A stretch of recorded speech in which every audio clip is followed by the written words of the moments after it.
Hello students, welcome to e-learning study point. আজকে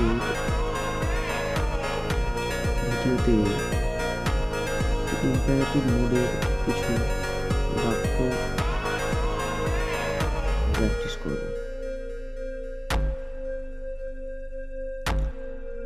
imperative মোডে অনেক ধরনের হয় আদেশ, উপদেশ, অনুরোধ, নিষেধ এই ধরনের কিছু বাক্য ব্যবহার করা হয়। তার মধ্যে আদেশসূচক বাক্য কিছু রয়েছে। স্টপ, এখানে ইম্পারেটিভ মোডের যে সাবজেক্ট তার উজ্জ থাকে আর সাবজেক্ট সেকেন্ড পারসনকে বোঝায়। সেকেন্ড পারসন অর্থাৎ you.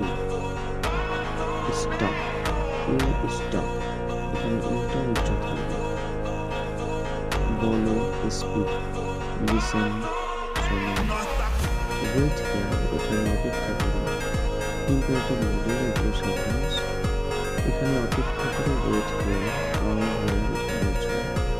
Look here, take it, come here, wait outside, go out, go down, get down, be ready, keep quiet, be careful, go slowly, at once, stop here, go straight, go away, go out,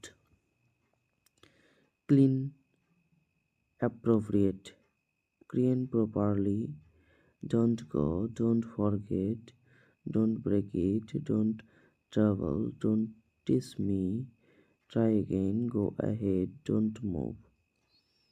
এই বাক্যগুলো ছোট ছোট হলেও পুরো বাক্য না, এখানে ভার্বের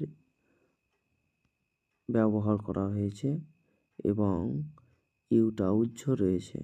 আদেশসূচক বাক্যে ইউ তুমি উজ্জ থাকে। এগুলো ইউ আন্ডারস্ট্যান্ড, এগুলোতে ইউ আন্ডারস্ট্যান্ড অর্থাৎ ইউ এর অর্থ ভেবে নিয়ে নিজে থেকে লাগাতে হয়। Thank you.